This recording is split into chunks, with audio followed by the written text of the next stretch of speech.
ರಾಜ್ಯ ಕೃಷಿ ಉತ್ಪನ್ನಗಳ ಸಂಸ್ಕರಣೆ ಮತ್ತು ರಫ್ತು ನಿಯಮಿತ ಕೆಪೆಕ್ ಸಂಸ್ಥೆಯನ್ನು ಬಲಪಡಿಸಲು ಕ್ರಮವಹಿಸಲಾಗುವುದು. ಪ್ರಸಕ್ತ ಸಾಲಿನಲ್ಲಿ ಈ ಉದ್ದೇಶಕ್ಕಾಗಿ PMFME ಯೋಜನೆಯಡಿಯಲ್ಲಿ 80 ಕೋಟಿ ರೂಗಳನ್ನು ಒದಗಿಸಲಾಗುವುದು. ಕೃಷಿ ಮತ್ತು ತೋಟಗಾರಿಕೆ ಉತ್ಪನ್ನಗಳ ಸಂಸ್ಕರಣೆ, ಮೌಲ್ಯವರ್ಧನೆ ಮತ್ತು ರಫ್ತನ್ನು ಉತ್ತೇಜಿಸಲು ರಾಜ್ಯದಲ್ಲಿರುವ ವಿಮಾನ ನಿಲ್ದಾಣಗಳ ಹತ್ತಿರದಲ್ಲಿ ಸಾರ್ವಜನಿಕ ಖಾಸಗಿ ಸಹಭಾಗಿತ್ವದಲ್ಲಿ ಆಹಾರ ಪಾರ್ಕ್ಗಳನ್ನು ಸ್ಥಾಪಿಸಲಾಗುವುದು. ಪ್ರಸಕ್ತ ಸಾಲಿನಲ್ಲಿ ಶಿವಮೊಗ್ಗದ ಸೋಗಾನೆ, ವಿಜಯಪುರದ ಇಟ್ಟಂಗಿಹಾಳ ಮತ್ತು ಬೆಂಗಳೂರು ಗ್ರಾಮಾಂತರ ಪೂಜನಹಳ್ಳಿಯಲ್ಲಿ ಸ್ಥಾಪಿಸಲಾಗುವುದು. ಕೃಷಿ ನಾವೀನ್ಯತೆಯ ಯುಗದಲ್ಲಿ ಪಾರಂಪರಿಕ ಕೃಷಿ ಪದ್ಧತಿಯಲ್ಲಿ ಗಣನೀಯ ಬದಲಾವಣೆಗಳಾಗಿದ್ದು, ಉಪಗ್ರಹ ಚಿತ್ರ ಸಂಚಲನಗಳ ಬಳಕೆ ಮತ್ತು ಮೆಷಿನ್ ಲರ್ನಿಂಗ್ನಂತಹ ಅತ್ಯಾಧುನಿಕ ತಂತ್ರಜ್ಞಾನವನ್ನು ಆಧರಿಸಿ ಬೆಳೆಯ ಉತ್ಪಾದಕತೆ ಮುನ್ಸೂಚನೆಯನ್ನು ಮಾಡಲು ಒಂದು ದತ್ತಾಂಶವನ್ನು ಅಭಿವೃದ್ಧಿಪಡಿಸಲಾಗುವುದು. ರೈತ ಉತ್ಪಾದಕ ಸಂಸ್ಥೆಗಳನ್ನು FPO ಇನ್ನಷ್ಟು. ನೀವು ಪೋಷಕರಾಗಲು ಕಾಯುತ್ತಿದ್ದೀರಾ? ಚಿಂತಿಸದಿರಿ. ಓಯಾಸಿಸ್ ಫರ್ಟಿಲಿಟಿ 90,000 ದಂಪತಿಗಳ ಜೀವನದಲ್ಲಿ ಸಂತೋಷವನ್ನು ತಂದಿದೆ. 7825893601ಗೆ ಕರೆ ಮಾಡಿ. ಅತ್ಯದ್ಭುತ ರಿಯಾಯಿತಿ ಪಡೆಯಿರಿ ಹಾಗೂ ಎಲ್ಲರಿಗೂ ಗುಡ್ ನ್ಯೂಸ್ ಕೊಡಿ.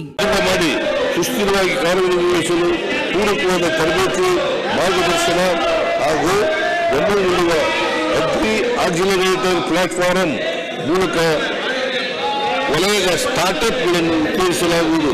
ಮಂಡ್ಯ ಜಿಲ್ಲೆಯ ವಿಸಿ ಫಾರಂನಲ್ಲಿ ಕೃಷಿ ವಿಶ್ವವಿದ್ಯಾಲಯ ಸ್ಥಾಪಿಸುವ ಕುರಿತು ಪರಿಶೀಲಿಸಲು ತಜ್ಞರ ಸಮಿತಿ ರಚಿಸಲಾಗುವುದು. ತೋಟಗಾರಿಕೆಗೆ ಸಂಬಂಧಿಸಿದ ತಾಂತ್ರಿಕ ಸಲಹೆ, ಮಾರುಕಟ್ಟೆ ಸಂಪರ್ಕ, ಬೇಸಾಯ ಪರಿಕರಗಳು ಮತ್ತು ಉತ್ಪನ್ನಗಳನ್ನು ಒಂದೇ ಸೂರಿನಡಿ ಒದಗಿಸುವ ಉದ್ದೇಶದಿಂದ ಆಯ್ದ ಜಿಲ್ಲೆಗಳಲ್ಲಿ ಕಿಸಾನ್ ಮಾಲ್ಗಳನ್ನು ಸ್ಥಾಪಿಸಲಾಗುವುದು. ರಾಜ್ಯದಲ್ಲಿ 40,000 ಹೆಕ್ಟೇರ್ ಪ್ರದೇಶದಲ್ಲಿ ಬೆಳೆಯುತ್ತಿರುವ ಪುಷ್ಪ ಬೆಳೆಗಳ ಮಾರಾಟ ಮತ್ತು ರಫ್ತನ್ನು ಉತ್ತೇಜಿಸಲು ಬೆಂಗಳೂರಲ್ಲಿ ಸುಸಜ್ಜಿತವಾದ ಅಂತಾರಾಷ್ಟ್ರೀಯ ಮಟ್ಟದ ವಾಣಿಜ್ಯ ಪುಷ್ಪ ಮಾರುಕಟ್ಟೆಯನ್ನು ಸಾರ್ವಜನಿಕ ಸಹಭಾಗಿತ್ವದಲ್ಲಿ ಸ್ಥಾಪಿಸಲಾಗುವುದು. ತೋಟಗಾರಿಕೆ ಬೆಳೆಗಳ ಸಂಸ್ಕರಣೆ ಮತ್ತು ರಫ್ತಿನ ಪ್ರಮಾಣ ಹೆಚ್ಚಿಸಲು ಕೊಯ್ಲೋತ್ತರ ನಿರ್ವಹಣಾ ಕೇಂದ್ರ, ಪ್ಯಾಕ್ ಹೌಸ್ ಹಾಗೂ ಮೌಲ್ಯವರ್ಧನಾ ಸಂಸ್ಕರಣಾ ಘಟಕಗಳನ್ನು ಸಾರ್ವಜನಿಕ ಖಾಸಗಿ ಸಹಭಾಗಿತ್ವದಲ್ಲಿ ಸ್ಥಾಪಿಸಲಾಗುವುದು. ರಾಜ್ಯದಲ್ಲಿ ಅಡಿಕೆ ಬೆಳೆಯಲ್ಲಿ ಕಂಡುಬರುವ ಮಾರಕ ರೋಗಗಳನ್ನು ನಿಯಂತ್ರಿಸಲು ಪೂರಕವಾದ ಸಂಶೋಧನೆ ಹಾಗೂ ಸಸ್ಯ ಸಂರಕ್ಷಣೆ ಚಟುವಟಿಕೆಗಳನ್ನು ಕೇಂದ್ರ ಸರ್ಕಾರ ಸಹಯೋಗದೊಂದಿಗೆ ಕೈಗೊಳ್ಳಲಾಗುವುದು. ತೋಟಗಾರಿಕೆ ಬೆಳೆಗಳಲ್ಲಿ ಹೆಚ್ಚು ಇಂಗಾಲವನ್ನು ಹಿಡಿದಿಟ್ಟುಕೊಳ್ಳುವ ಬೆಳೆಗಳನ್ನು ಗುರುತಿಸಿ ಅಂತಾರಾಷ್ಟ್ರೀಯ ಮಾರುಕಟ್ಟೆಯಲ್ಲಿ ಕಾರ್ಬನ್ ಕ್ರೆಡಿಟ್ ರೂಪದಲ್ಲಿ ಮಾರಾಟ ಮಾಡುವ ಮೂಲಕ ರೈತರು ಹೆಚ್ಚಿನ ಆದಾಯ ಗಳಿಸಲು ಅನುಕೂಲವಾಗುವಂತೆ ಉತ್ತೇಜನ ನೀಡಲಾಗುವುದು.